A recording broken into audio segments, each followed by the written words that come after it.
কোন মুসলমান যদি জালিমকে জানার পরও তাকে শক্তিশালী করার জন্য সাথ দেয়, ওই মুসলমান ইসলাম থেকে বেরিয়ে যাবে। যে ইসলাম থেকে বেরিয়ে যায় তার ঈমান থাকে। তাহলে রাসূল বললেন, জালিম জানার পরও কোন মুসলমান ওই জালিমকে শক্তিশালী করার জন্য সাথ দেয়, সেই ইসলাম থেকে বেরিয়ে যাবে। আমি এই মজমাকে জিজ্ঞেস করছি, আমার দেশের প্রধানমন্ত্রী জালিম না জালিম নয়? আমি সবাইকে জিজ্ঞেস করছি, অসুবিধা হচ্ছে আমার কথায়? কারা কারা বলছেন জালিম, একটু হাত তুলে সাক্ষী দেন। আল্লাহ ছাড়া অন্য কাউকে ভয় করেন নাকি? হাত লম্বা করে তুলে রাখেন, হাত লম্বা করে তুলে রাখেন। একটু ডায়ে বায়ে দেখেন তো কেউ হাত তুলতে বাকি আছে কি? কেউ বাকি আছে কি দেখুন। যদি থাকে তার সাথে ঝগড়া করব না, কিন্তু তাকে শুধু চিনে নেবো, এ আমাদের নয়, মুদির লোক। জিনা দরকার আছে না? না, হাত নামান। তাহলে রাসূল বললেন, জালিমকে কেউ যদি কোন মুসলমান সাথ দেয় শক্তিশালী করার জন্য, সেই মুসলমান ঈমান ইসলাম থেকে বেরিয়ে, মাথায় ঢুকছে তো নাকি? আমার নবীর হাদিস মানবেন না মানবে না? তাহলে বলুন, কেন্দ্র সরকার মসজিদ, মাদ্রাসা, কবরস্থান, ঈদগাহ, ওয়াকফকে ভাঙছে না ভাঙেনে? মাদ্রাসা ধ্বংস করছে না করেনে? এটা জালিম না জালিম না? এরপরেও কোনো মুসলমান যদি ওকে ভোট দেয়, শক্তিশালী করার জন্য তো ভোট দেওয়া হয়, তাহলে সেই মুসলমান ইসলামে থাকবে? সে বেরিয়ে যাবে না যাবে না? তার ঈমান থাকবে? তাহলে একমত তো? একমত। দ্বিতীয় কথা, রাজ্য সরকার জালিম না জালিম? জোরে বলে। রাজ্য সরকার কেন্দ্র সরকারের আইন মেনেছে না মানেনে? ইও মসজিদ ভাঙছে না ভাঙেনে? মাদ্রাসা ভাঙছে না ভাঙেনে? তোমাদের এই পাশে দুর্গাপুরে বোলডুজার দিয়ে মাদ্রাসা ভেঙেছে না ভাঙেনে? নদিয়াতে ঈদগাহ দখল করছে বোলডুজার দিয়ে না করেনে? তাহলে বলো, এ জালিম না জালিম নয়? হাত তুলে একে কারা জালিম বলে মানো, একটু হাত তুলে দেখাও। ডায়ে বায়ে দেখো কেউ বাকি আছে কি? বাকি আছে কেউ? আমার মা বোনেরাও আল্লাহকে সাক্ষী রেখে হাত তোলো, কাউকে দেখাবার দরকার নেই। আল্লাহকে সাক্ষী রেখে হাত তুলে বলো, এ জালিম না জালিম নয়? জালিম না জালিম নয়? তাই রাসূলুল্লাহ কি বললেন? যে জালিম হবে কোন মুসলমান, তার যদি সাথ দেয় শক্তিশালী করার জন্য, সে ইসলাম থেকে, জোরে বলেন।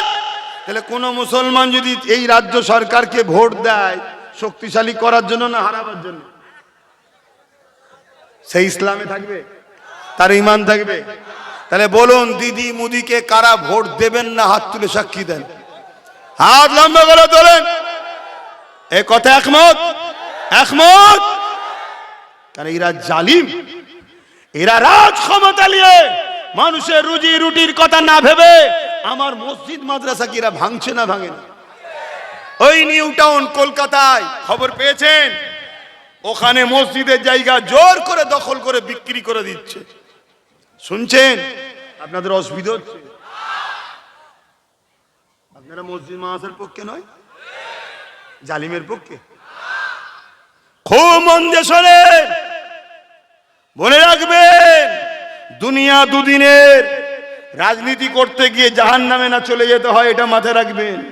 দুনিয়া দুদিনের ব্যবসা করুন, রাজনীতি করুন, কারবার করুন, সংসার করুন, ততক্ষণ করুন, তার সঙ্গে করুন যে আপনার ইসলামের যদি বিরোধ পক্ষে না হয়, কমসে কম বিরোধী যেন না করে। আমরা রবীন্দ্রনাথ ঠাকুরকে ভালোবাসি না বাসি না? নেতাজি সুভাষচন্দ্র বসুকে ভালোবাসি না বাসি না? হ্যাঁ, গান্ধীবাবুকে ভালোবাসি না বাসি না? আজকে এই যে ভারতে কোটি কোটি হিন্দু আছে, তাদেরকে ভালোবাসি না বাসি না? কিন্তু কেউ যদি আমার ধর্মকে মানে না, তার জন্য তার সঙ্গে আমি ঝগড়া করব না। কিন্তু আমার ধর্মের উপরে কেউ আঘাত দিলে তাকে সাথে ঝগড়া করতে হবে না? জোরে বলেন। হ্যাঁ, ঈমানের বৈশিষ্ট্য জানেন? ঈমান কাকে বলে? আল্লাহ নবী বললেন, অন্যায় দেখলে হাত দিয়ে রুখে দাও। মুসলিম শরীফের হাদিস। আল্লাহ নবী বললেন, অন্যায় দেখলে হাত দিয়ে রুখে দাও। যদি হাত দিয়ে রুখার ক্ষমতা না থাকে মুখ দিয়ে প্রতিবাদ করো। যদি মুখ দিয়ে প্রতিবাদ করার ক্ষমতা না থাকে অন্তর থেকে ঘৃণা করে দূরে সরে যাও। এই ঘৃণা করে দূরে সরে যারা যাবে এদেরও ঈমান আছে, কিন্তু ঈমানটা হলো বড় দুর্বল। তাহলে প্রথম স্তরের ঈমান হলো অন্যায় দেখলে হাত দিয়ে রুখে দেবে। দ্বিতীয় স্তরের ঈমান হলো অন্তর তার বিরুদ্ধে প্রতিবাদ করবে। 3 নম্বর এবং দুর্বল সব থেকে ঈমান হলো অন্তর থেকে ঘৃণা করে দূরে সরে যাবে। তা না করে কেউ যদি অন্যায়কে সাপোর্ট করে তার মধ্যে কি ঈমান থাকবে? তাহলে সব মুসলমান জান্নাতে, সব মুসলমান জান্নাতে, সব মুসলমান আমার রাসূলুল্লাহ, সব মুসলমান আমার ইসলামের পক্ষে। কথা মাথায় ঢুকছে?